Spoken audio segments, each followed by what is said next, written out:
el teléfono de Dios, ¿qué le preguntaría si te dieran su número a Dios? Yo la definiría como un cuento de Navidad que se puede leer todo el año. Y digo de Navidad porque empieza la historia como el final del otoño y termina el 31, en el momento de las campanadas, que es la historia de un hombre insulso, amargado, sin propósito en la vida, que por un encuentro accidental le dan el número de teléfono de Dios, que esa es una fantasía que yo tenía desde hacía mucho tiempo, de qué pasaría si te dieran ese teléfono, ¿no? ¿Qué conversaciones podríamos tener?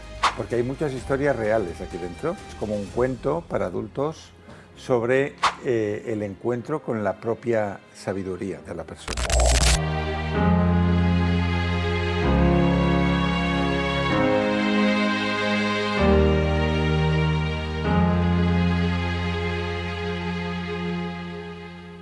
Muy buenas tardes, familia, amigos, bienvenidos de nuevo a un espacio más de reflexión, de crecimiento personal, y hoy lo hacemos de la mano de una persona muy conocida por muchos de vosotros.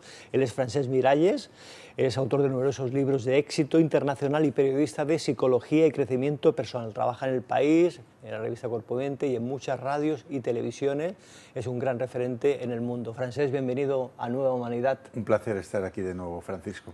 Muy tempranito, pero aquí estamos de nuevo cumpliendo, ¿eh? Sí, pero empezando el año con buenas ideas y buenas vibraciones. Venimos a presentar tu libro, El teléfono de Dios. ¿Qué le preguntarías si te dieran su número a Dios? Una novela fascinante, preciosa, que te engancha desde la primera página 1, Francesc. Me alegro que te haya enganchado. A ver, es una historia... Yo la definiría como un cuento de Navidad que se puede leer todo el año. Y digo de Navidad porque empieza la historia como el final del otoño y termina el 31, en el momento de las campanadas, que no vamos a hacer spoilers. Es la historia de un hombre insulso, amargado, sin propósito en la vida, que por un encuentro accidental le dan el número de teléfono de Dios, que esa es una fantasía que yo tenía desde hacía mucho tiempo, de qué pasaría si te dieran ese teléfono, ¿no? ¿Qué conversaciones podríamos tener? Entonces, colaborando con un par de amigos que también le resonaba esta historia, luego si quieres Adrián Hernández, te hablaré un poco del Mar making Vives. of, porque hay muchas historias reales aquí dentro. Pues al final escribí esta fábula, El teléfono de Dios, que de hecho es como un cuento para adultos sobre el encuentro con la propia sabiduría de la persona. Francesc, ¿y tú qué consideras que es más peligroso? ¿No escuchar nunca esa llamada interior o escucharla y no atreverte a actuar? Mira, esta es una pregunta muy interesante. Yo, por ejemplo, me crecí en una escuela católica. En esa época era normal ir a un colegio que eran todos niños, ¿no? 42 éramos en clase, varones, y te llevaban a misa un día por semana. Entonces, habían chicos de la clase que eran creyentes y que decían que Dios les hablaba, ¿no? Y yo tenía la frustración de que yo no había oído nunca Yo quería que Jesús me hablara, pero nunca había oído esa voz, ¿no? Y muchos años después, hablando con una amiga cristiana, escritora, que ha hecho cosas muy importantes, yo le dije, oye, ¿cómo es que Dios a mí no te habla? Y ella me dijo, igual sí que te está hablando, pero tienes tanto ruido en la cabeza que no lo escuchas, ¿no? Entonces, independientemente de lo que signifique Dios para cada uno, o sea, para un católico hay un Dios establecido, para un musulmán o un judío es eso. Otra definición quizás para lo mismo, ¿no? O si para ti Dios es, no sé, la magia del universo, el poder de la intuición, cualquier cosa, ¿no? Si tú estás con mucho ruido en la mente, con ese run mental, todo el día preocupándote por cosas, proyectándote al pasado, al futuro, no lo vas a oír, esa voz. O sea, esa sabiduría, venga de donde venga, que no tiene nada que ver con la religión necesariamente, sino que es algo que va más allá de la persona, requiere atención, requiere silencio, ¿no? De hecho, pensemos que todas las religiones han surgido en el desierto, las grandes religiones. ¿Y qué hay en el desierto? Hay silencio. Entonces, si hay silencio, la inspiración, las ideas, las revelaciones pueden surgir. Si tú estás todo el día con los AirPods puestos, la música, el podcast, la radio, el fútbol, corriendo de aquí para allá, aunque haya una voz divina, no la vas a escuchar. Entonces, primero es si nos atrevemos a escuchar esa voz, porque hay mucha gente que está permanentemente ocupada y estresada por el miedo a hacerse preguntas incómodas, a poderse dar cuenta de que quizás están viviendo en falso y que en realidad quieren vivir de otra manera o quieren estar en otro sitio de otra forma, ¿no? Y luego ya es si tú conectas con esa sabiduría interior, es qué preguntas te harías, ¿no? O sea, cuando yo hablo, ¿qué le preguntarías a Dios? Podemos decir, ¿qué te preguntarías a ti mismo? A ti mismo. También. O sea, son paralelos. Porque es muy complicado, me imagino, Francesc, ¿no? Cuando sabes que no estás en el camino correcto y siendo sincero contigo mismo, ¿no? Hacerte esas preguntas son muy incómodas. Sí. Y las evitamos con ruidos, con hacer, sí, con hacer y hacer y hacer. Con urgencia, sí. Es complicado porque cuando uno siente intranquilidad, insatisfacción, sabe que no estás en el lugar donde tú deberías estar, ¿te parece que dar un paso fuera de esa zona de confort, ¿no? Aunque sea muy incómoda, va a ser muy traumático y va a darte mucho trabajo? En realidad, lo que es muy difícil es el primer paso.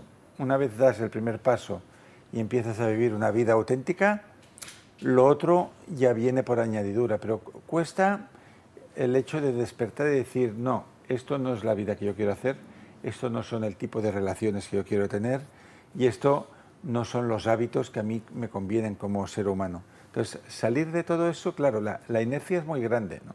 Eso me lo contaba el pasado mayo en California un coach que conocí allí, dando unas conferencias. Me decía, mira, dice, cuando se fue de la Tierra a la Luna, la mayor parte del combustible se gastó en escapar de la gravedad de la Tierra. Y luego ya fueron soltando módulos y lo que volvió a la Tierra fue una parte muy pequeña de la nave. Dice, con los cambios de vida pasa lo mismo. Dice, tú vas del planeta A al planeta B y toda la energía está en escapar de la gravedad del planeta A. Una vez sales, ya todo es más fácil, ¿no? Pero ¿y qué es esa gravedad? Pues personas que te acompañan y que quizás te retienen a esa antigua vida, hábitos que quizás son nocivos, pero que tú estás acostumbrado a vivir de esta forma, actitudes mentales, etc. Eso sería la gravedad de la que hay que escapar para ir de viaje a cualquier otro sitio, ¿no? Y además también existen muchos vínculos muy invisibles, Francesc, sí, que no somos conscientes. La mayoría de anclajes que tenemos son invisibles, o sea, uno no se da cuenta, no sé, cómo está siendo fiel, eso nos lo podría decir alguien experto en constelaciones familiares, ¿no? A la historia de la familia, ¿no? Conocí a una mujer que la abuela había muerto de un disgusto, de un infarto, al no poder pagar una factura. La hija, o sea que la madre de esta mujer, se fue arruinando toda la vida. Y la tercera generación también tenía muchos problemas con el dinero. Entonces consultó con alguien y le dijo, esto es porque tú te sientes cómodo en la lealtad a la pobreza, porque es la historia de tu familia. Y tú, mientras estás en la pobreza, sientes que eres leal pues, a tus ancestros, ¿no? Y fidelidad.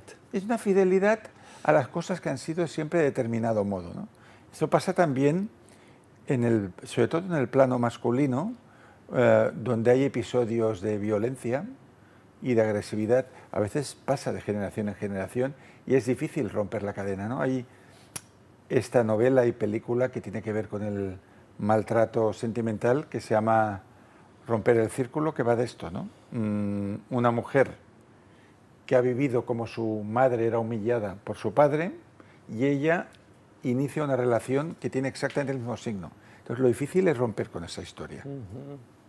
Francesc, ¿el miedo, el silencio puede dar más miedo que el fracaso? Desde luego, sí, porque el ser humano, si algo le asusta es la incertidumbre, el no saber, ¿no? Por ejemplo, cuando una persona va al médico y dices, podría ser algo grave, el no saber te hace dibujar los escenarios más terribles. Una vez tú ya estás en el tratamiento, ahí te puedes sentir más seguro, ¿no? Porque hay una confianza hacia el médico, hay una confianza hacia tu cuerpo. Entonces, el silencio quizás lo podemos relacionar con esa incertidumbre, ¿no? Decir, bueno, ¿qué hago con mi vida, ¿no? ¿Para dónde va a ir todo esto? ¿Qué futuro me espera?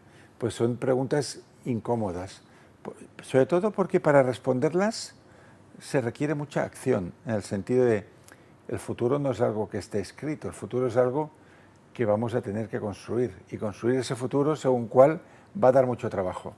Y hay mucha gente que tiene alergia al trabajo, personal también. Entonces, Sí. por eso quizás es mejor estar ahí, pues mira, viendo la tele o conectado uno al feed del Instagram o lo que sea y vas pasando el tiempo, ¿no? Pero en relación al futuro, Francesc, sí que hay unas directrices como muy marcadas en cada uno de nosotros cuando nacemos aquí, ¿no? Y luego hacemos esa vía, ¿no? Hay una esa inercia, construcción. o sea, claro, respecto a la construcción de nuestro futuro hay tres factores, ¿no?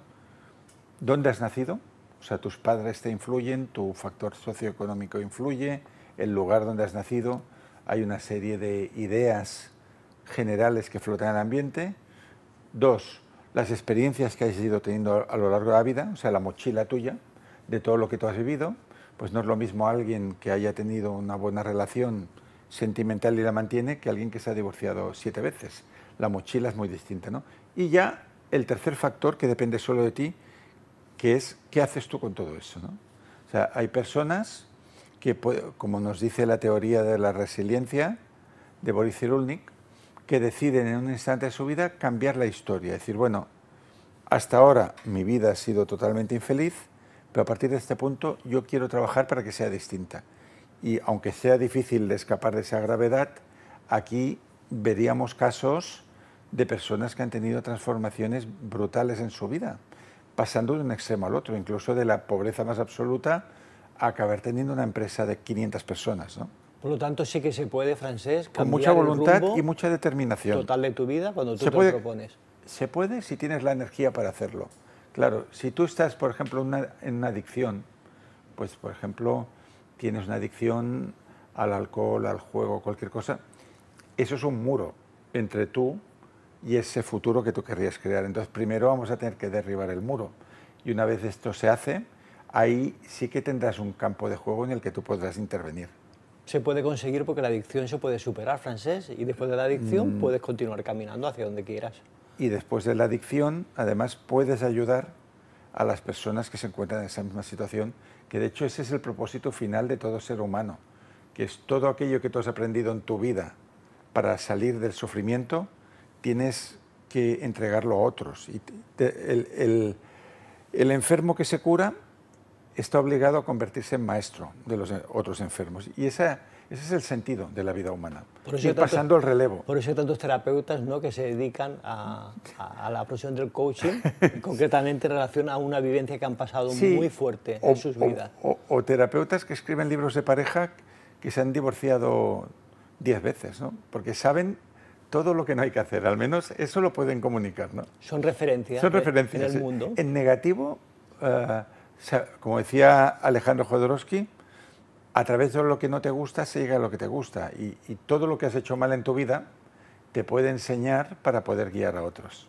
Francesc, ¿tú crees que se puede vivir en un mundo como el que vivimos actualmente sin hacerte preguntas existenciales espiritualmente? Yo creo que estamos en un momento en el que la gente se hace muchas más preguntas que antes. Antes las preguntas se hacían al cura, no sé, o a la figura religiosa que hubiera en tu sistema de creencias, ¿no?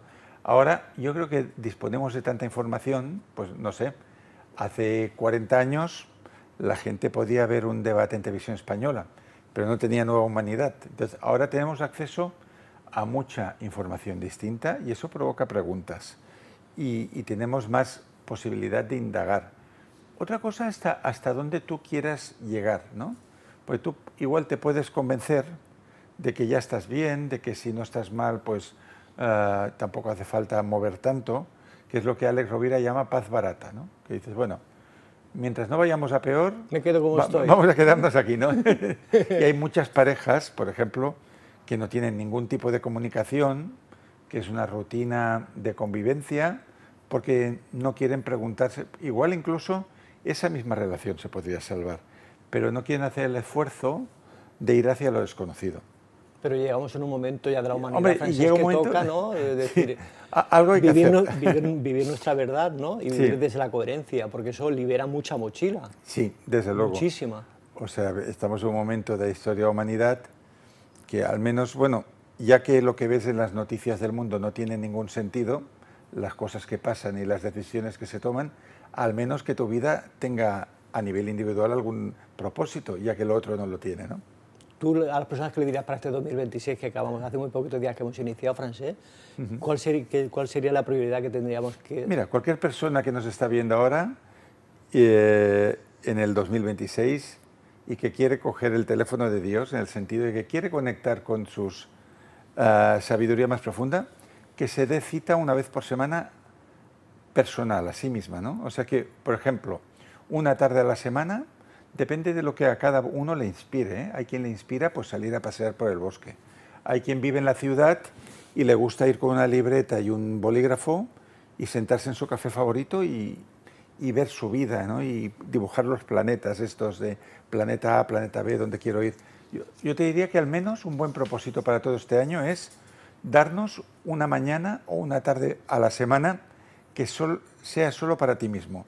Y ahí hacer planes de vida. Y hacer análisis, decir, bueno, esto me gusta, esto no me gusta, quiero acercarme a estas personas y de aquí quiero salir y qué es lo que voy a hacer con mi vida, ¿no? Entonces, si tú generas tiempo, generas espacios, como si tú eres pintor y te dan un lienzo en blanco, vas a empezar a pintar algo. Si a ti te dan un lienzo que está repintado por todos lados, no vas a poder dibujar nada. Entonces, ya que damos nuestro tiempo a tantísima gente, darnos tiempo a nosotros mismos, porque si tienes tiempo para parar y tiempo para pensar, entonces ese Dios, cualquier cosa que signifique para ti, te podrá hablar. Es decir, que hay que tomarnos un café con nosotros mismos. Totalmente, como el libro de Walter Dressel, que hace años que no sé de este hombre. Tómate un café contigo mismo. Contigo mismo, a esa referencia me refería, sí. Que lo hemos leído los dos, ese libro. De hace tiempo, sí. Francesc, ¿qué pasa cuando una llamada que recibes no coincide con la vida que ya has construido tú mismo? Bueno, ahí te das cuenta... ¿En qué dilema entras? Ahí te das cuenta de que hay una disonancia, ¿no? Por ejemplo, ahora yo estoy recordando un libro clásico que seguro que tú leíste, que era El martes con el viejo profesor, que pertenecería a este género, es como también un cuento inspiracional. Recordemos que Martes con el viejo profesor, que es una historia real, es un periodista aparentemente de mucho éxito, pero que su vida está hecha un asco.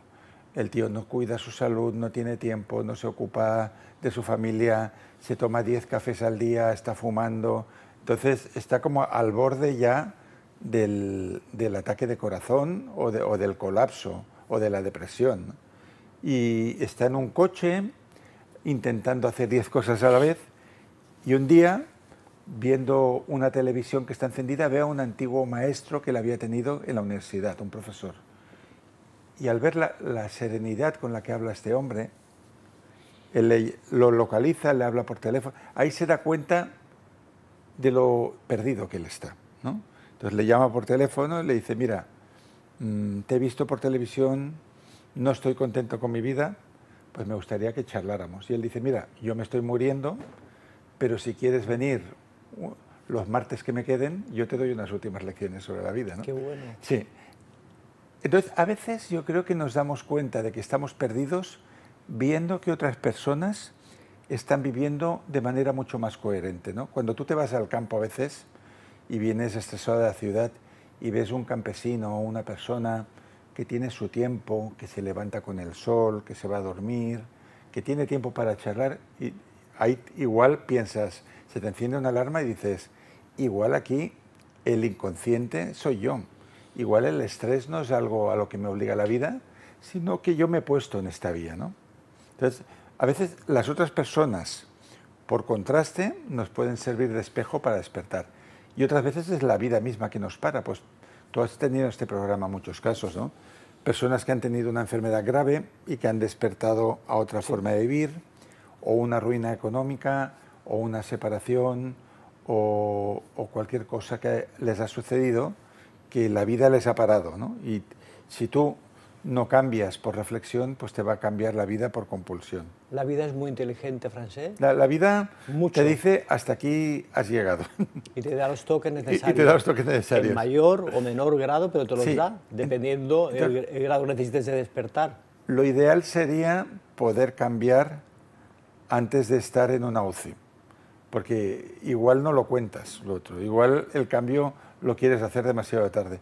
Sería bueno poderlo hacer de manera amable con uno mismo, pues con estos encuentros, ¿no?, que podemos tener cada uno en el lugar que le inspire, ¿no? Entonces yo creo que si nos damos tiempo y bajamos un poco el acelerador, las preguntas y las respuestas ya vendrán por sí solas.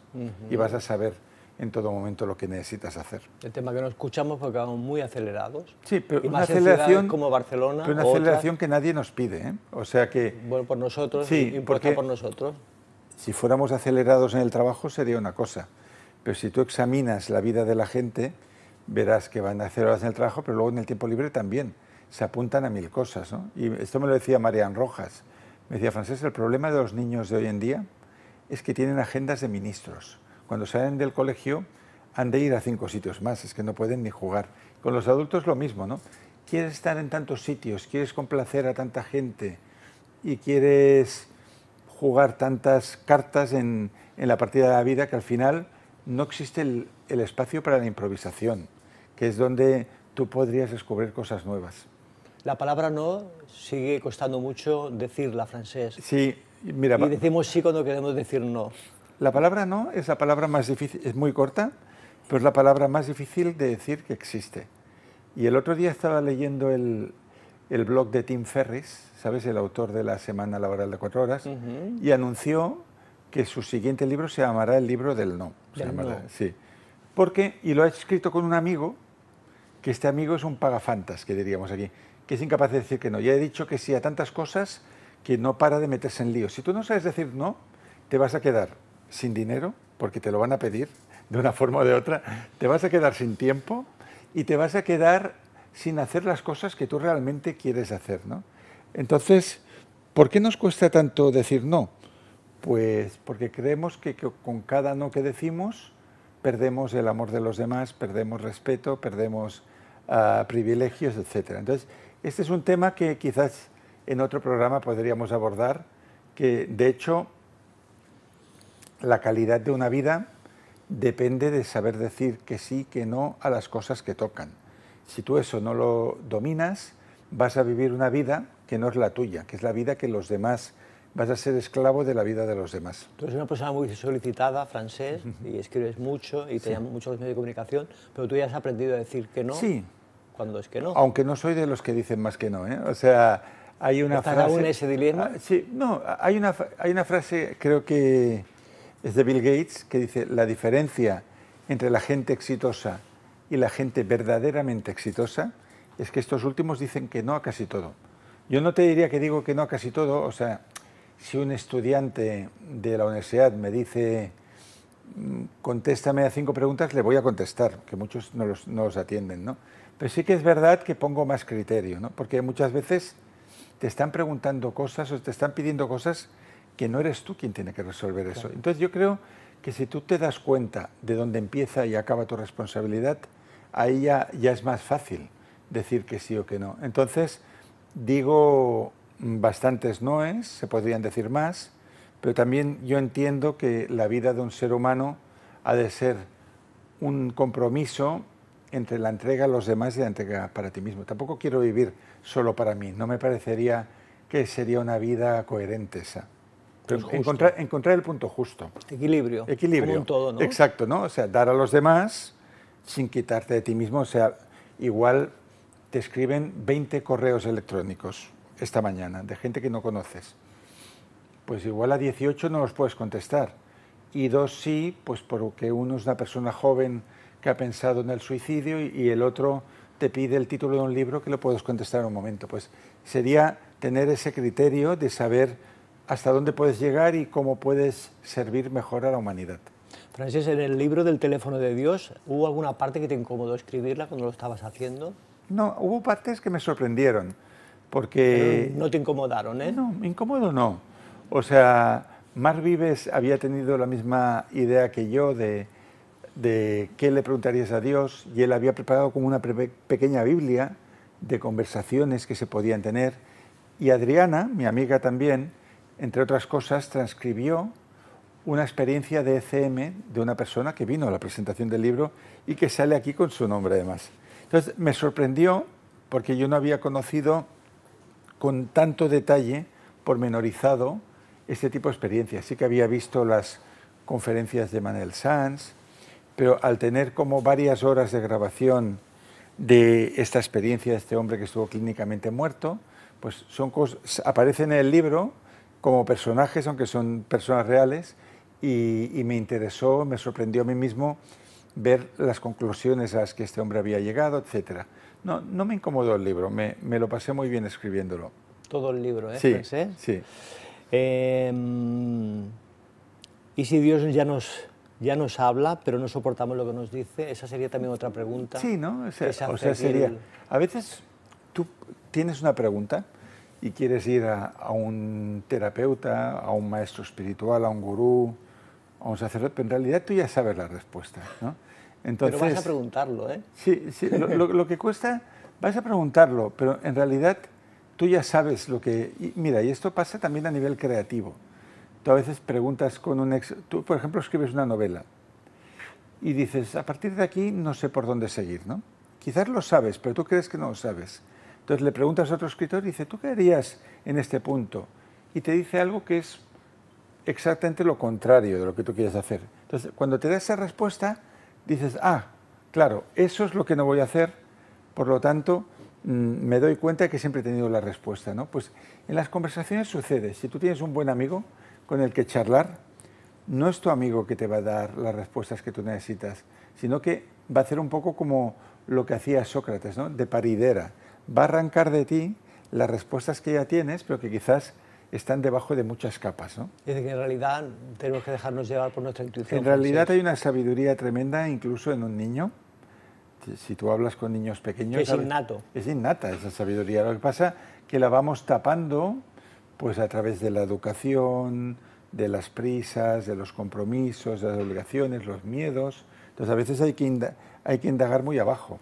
Pues es un momento ya de quitar todas las capas. Hay que quitar las capas. Y vivir con esa verdad, aunque sea vivir incómoda. con esa verdad que tienen los niños, que te sorprenden y que está en nosotros también. ¿Qué nos costaría no vivir con esa verdad auténtica nuestra? Bueno, yo creo que nos puede aportar muchas ventajas en el sentido de sentirte bien contigo mismo, de sentir que estás viviendo tu propia vida. Puede ser más corta o más larga, pero es la tuya. Y no algo que es impostado, algo que te sientes atrapado, que las típicas metáforas, ¿no? Que se usan del hámster en la rueda, ¿no? Que sientes que estás ahí pagando facturas y que en realidad no tiene ningún sentido todo esto.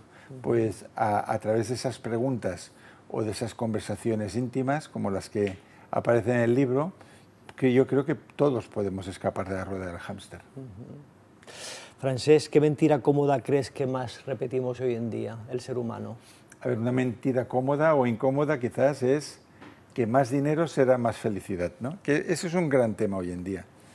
Y tú que recibes aquí, no sé, a muchos emprendedores, gente que venden cursos, que tienen proyectos en el mundo digital, ¿no? Muchas veces, pues el que gana 5 ya está intentando ganar 10 en la próxima campaña y el que gana 10 quiere ganar 20. Y piensas, bueno, cuando consiga ese objetivo económico estaré mucho más feliz. No suele ser así, al contrario. Cuando ganas 20 ves que el otro está ganando 50 y tú te sientes que estás en desventaja nuevamente. Entonces, la única manera de escapar de todo esto es darte cuenta de que lo que necesita un ser humano son muy pocas cosas. Necesita un poco de salud para poder vivir hoy, un plato en la mesa, un buen amigo, y es que te diría que todo el resto no es esencial. Cuando ves un país de estos en guerra, o si has trabajado de cooperante, que yo lo he hecho en algunas partes de mi vida, te das cuenta que el ser humano queda reducido a unas pocas necesidades muy básicas y que incluso ahí puedes llegar a ser feliz. Imagínate. Si eres capaz de dar y recibir amor. Fíjate que el dinero no es lo más importante, Francesc. El dinero es un instrumento de poder y de comparación con otros. Lógicamente el dinero se puede utilizar para el bien de la humanidad. Una persona con mucho dinero y mucho propósito puede emplearlo de una manera muy beneficiosa. Pero el hecho en sí de tener dinero no te va a hacer, una vez cubiertas las necesidades básicas, no va a aportar ni un gramo de felicidad a tu vida.